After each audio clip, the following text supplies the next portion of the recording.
cikal bakal pemberontakan DITII yang meluas di beberapa wilayah Indonesia, bermula dari sebuah gerakan di Jawa Barat yang dipimpin oleh SM Kartosuwiryo.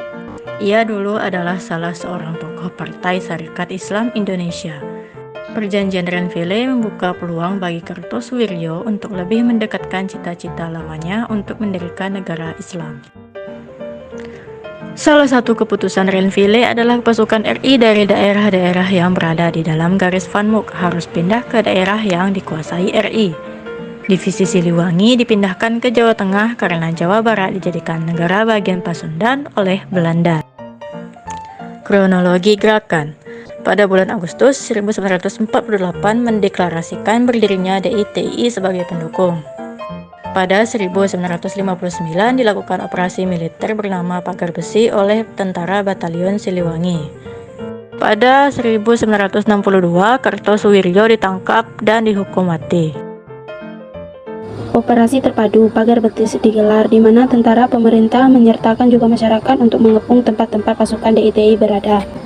Tujuan taktik ini adalah untuk mempersempit ruang gerak dan memotong arus berbelakan pasukan lawan. Selain itu, diadakan pula operasi tempur dengan sasaran langsung basis-basis pasukan DITII. Melalui operasi ini pula Kartosuwiryo berhasil ditangkap pada tahun 1962.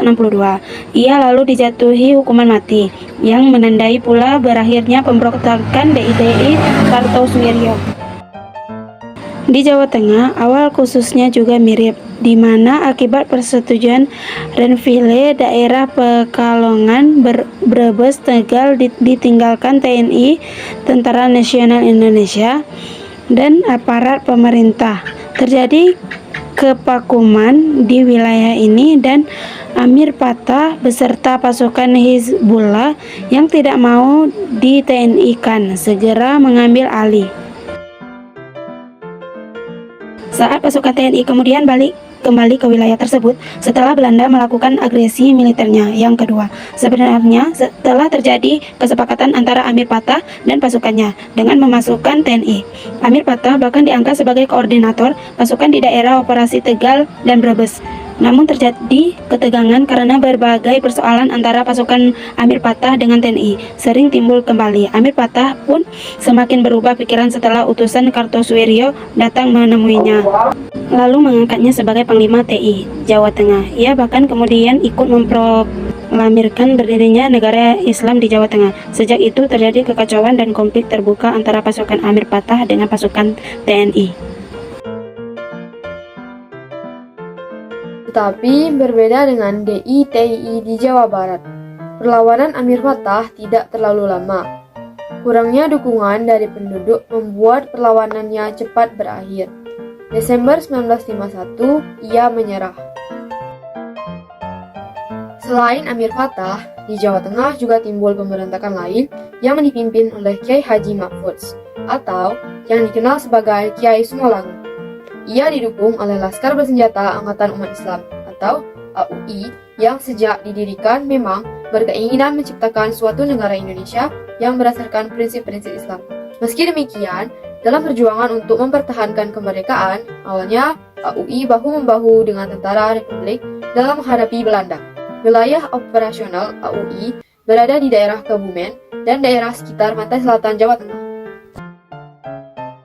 Namun, kerjasama antara AUI dengan tentara RI mulai pecah ketika pemerintah hendak melakukan demobilisasi AUI. Ajakan pemerintah untuk berunding ditolak Kiai Sumolango. Pada akhir Juli 1950, Kiai Sumolango melakukan pemberontakan. Sebulan sesudah bertempur, tentara RI berhasil menumpas pemberontakan ini. Ratusan pemberontak dinyatakan tewas dan sebagian besar berhasil ditawan. Sebagian lainnya melarikan diri dan bergabung dengan pasukan TII di Brebes dan Tegal. Akibat pemberontakan ini, kehancuran yang diderita di Kebumen besar sekali. Ribuan rakyat mengungsi dan ratusan orang ikut terbunuh. Selain itu, desa-desa juga mengalami kerusakan berat. Pemberontakan Darul Islam di Jawa Tengah lainnya juga dilakukan oleh Batalion 426 dari Definisi Diponegoro, Jawa Tengah.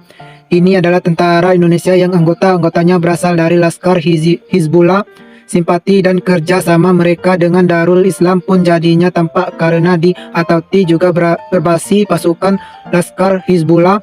cakupan wilayah gerakan Batalion 426 dalam pertempuran dengan pasukan RI adalah Kudus, Kalten hingga Sulkata. Walaupun dianggap kuat dan membahayakan, namun hanya dalam beberapa bulan saja. Pemberontakan Batalion 426 ini juga berbasi ditumpas. Selain di Jawa Barat dan Jawa Tengah, pemberontakan di Atati terjadi pula di Sulawesi Selatan di bawah pimpinan Letnan Kolonel Kabas Muzakar. Pada tahap awal, pemberontakan ini lebih disebabkan akibat ketidakpuasan para bekas pejuang gerilya kemerdekaan terhadap kebijakan pemerintah dalam membentuk tentara republik dan demobilisasi yang dilakukan di Sulawesi Selatan. Namun beberapa tahun kemudian pemberontakan malah beralih dengan bergabungnya mereka ke dalam di Atati Kartosuwiryo. Tokoh Kahar Muzakar sendiri pada masa Perang Kemerdekaan pernah berjuang di Jawa, bahkan menjadi komandan Komando Grup Sulawesi Selatan yang bermarkas di Yogyakarta. Setelah pengakuan kedaulatan tahun 1949, ia lalu ditugaskan ke daerah asalnya untuk bantu menyelesaikan persoalan tentang Komando Gerilya Sulawesi Selatan atau juga disingkat dengan KGSS. Pemerintah ingin agar kesatuan ini dibubarkan lebih dahulu untuk kemudian dilakukan reorganisasi tentara kembali. Semua itu dalam rangka penataan ketentaraan. Namun anggota KGSS menolaknya. Begitu tiba, Kahar Muzakar diangkat oleh Panglima Tentara Indonesia Timur menjadi koordinator KGSS agar mudah menyelesaikan persoalan. Namun, Kahar Muzakar malah menuntut kepada panglimanya agar KGSS bukan dibubarkan, melainkan minta agar seluruh anggota KGSS dijadikan tentara dengan nama Brigade Hasanuddin. Tuntutan ini langsung ditolak karena pemerintah kebijakan hanya akan menerima anggota KGSS yang memenuhi syarat sebagai tentara dan lulus seleksi. Kahar Muzakar tidak menerima kebijakan ini dan memilih berontak, diikuti oleh pasukan pengikutnya. Selama masa pemberontakan, Kahar Muzakar pada tanggal 7 Agustus 1953 menyatakan diri sebagai bagian dari Negara Islam Indonesia Kartosuwiryo. Pemberontakan yang dilakukan Kahar memerlukan waktu lama untuk menempasnya. Pemberontakan baru berakhir pada tahun 1965. Di tahun itu, Kahar Muzakar tewas tertembak dalam suatu penyergapan. Pemberontakan yang berkait dengan DITI juga terjadi di Kalimantan Selatan. Dibandingkan dengan gerakan DITI yang lain, ini adalah pemberontakan yang relatif kecil, di mana pemberontak tidak menguasai daerah yang luas dan pergerakan pasukan yang besar. Meski begitu, pemberontakan berlangsung lama dan berlarut-larut hingga tahun 1963 saat Ibnu Hajar, pemimpinnya, tertangkap.